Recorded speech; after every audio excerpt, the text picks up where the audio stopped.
जय गुरुदेव। आगम स्वाध्याय के क्रम में श्रीमद् अंतकृत दशांग सूत्र, जो कि 8वां अंग सूत्र है, इसके प्रारंभिक प्रथम वर्ग, द्वितीय वर्ग और तृतीय वर्ग के 8 अध्ययनों का पारायण हम संपन्न कर चुके हैं। आज आपके सामने तृतीय वर्ग का 9वां अध्ययन और उसके आगे का पारायण हम संपन्न करेंगे। प्रस्तुत करते हैं 9वां अध्ययन। 9वां अध्ययनम अर्थात 9वां अध्ययन, सूत्र 37। नवमस्सणम उक्खेवो एवं खलु जम्बू तेणम कालणम तेणम समयणम बारवतीय नयरिये जहा पड़मे जाओ विहरई तत्थणम बारवतीये बलदेवे नामम राया होत्था वर्णौ तत्सणम बलदेवस्य रणो धारिणी नामम देवी होत्था वर्णौ तत्णम सा धारिणी सिंहम सुमेढ़े जहा गोयमे नवरम सुमुहे नामम कुमारे पन्नासम कन्नाओ पन्नास दाओ 14 पुब्बाइम अहिजई 20 वासाइम परियाओ शेषम तम चेव से तुंजे सिद्धे निखेवो ई 9वां अध्ययनम समत्तम। अर्थात 9वां अध्ययन का उत्क्षेपक का आशय है कि आर्य जम्बू स्वामी ने अपने गुरु आर्य सुधर्म स्वामी से निवेदन किया, हे भदंत, श्रमण यावत मोक्ष को संप्राप्त भगवान महावीर के द्वारा यदि अंतकृत दशांग नामक अष्टम अंग सूत्र के तृतीय वर्ग के अष्टम अध्ययन का यह अर्थ प्रज्ञप्त है, तो हे भदंत, श्रमण यावत मोक्ष को संप्राप्त भगवान महावीर के द्वारा अंतकृत दशांग नामक अष्टम अंग सूत्र के तृतीय वर्ग के 9वें अध्ययन का क्या अर्थ प्रतिपादित किया गया है।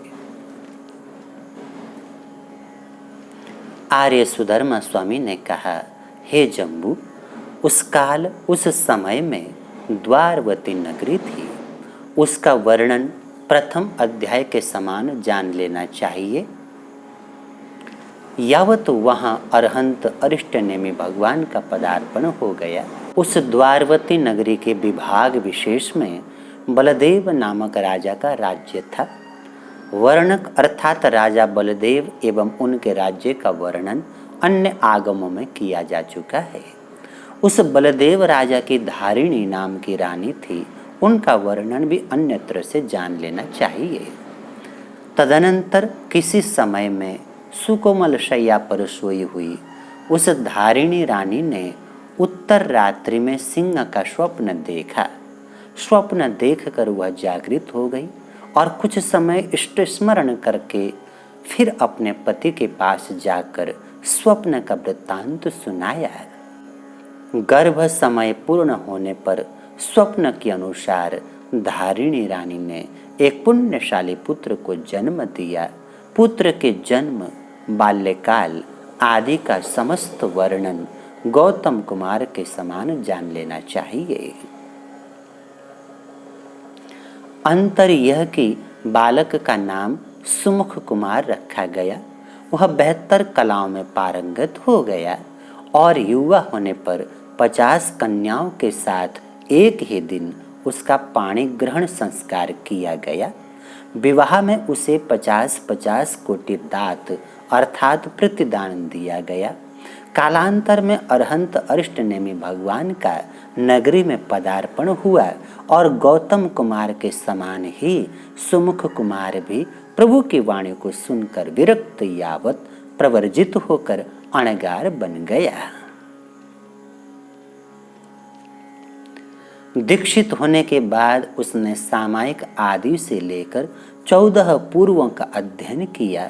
20 वर्ष तक संयम पर्याय की अनुपालना की, यावत प्रभु आज्ञा लेकर स्थवीरों के साथ शत्रुंजय पर्वत पर मासी की संलेखना यावत संधारा करके अंतिम अवस्था में कैवल्य को प्राप्त किया और अंतकृत केवली होकर सिद्ध बुद्ध मुक्त हो गए।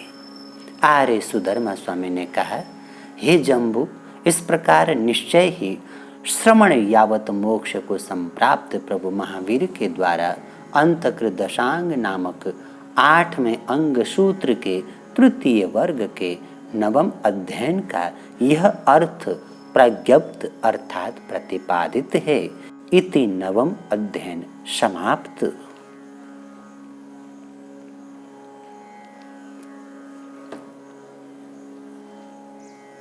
अन्नानि चत्तारि अध्ययनानि, अन्य 4 अध्ययन। सूत्र 38। एवं दुम्मुहेवि कुवएवि दुर्नम्पि बलदेवे पिया धारिणी माया दारुएवि एवं चेवन नवरम वसुदेव धारिणी सुते एवं अनादिठ्ठिवि वसुदेव धारिणी सुते एवं खलु जम्बू समणनम भगवया महावीरेणम जाओ संपत्तेणम 8मस्य अंगस्य अंतगड़ दशाणम तच्चस्य वग्गस्य 13मस्य अध्ययनस्य अयमठ्ठे पण्णते दिवेमि ईतयो वग्गो समत्तो। अर्थात इसी प्रकार अर्थात 9वें अध्ययन की ही भांति 10वें सुमुख और 11वें कूपदारक अध्ययन का भाव भी समझ लेना चाहिए। इन दोनों के पिता बलदेव और माता धारिणी थीं। शेष समग्र वर्णन सुमुख कुमार के समान ही जान लेना चाहिए। 12वें अध्ययन दारुक कुमार और 13वें अध्ययन अनादृष्टि का वर्णन भी उक्त प्रकारेण जानना चाहिए। अंतर इतना है कि इनके पिता का नाम वसुदेव और माता का नाम धारिणी था। शेष वृत्तांत सुमुख कुमार के समान ही समझ लेना चाहिए।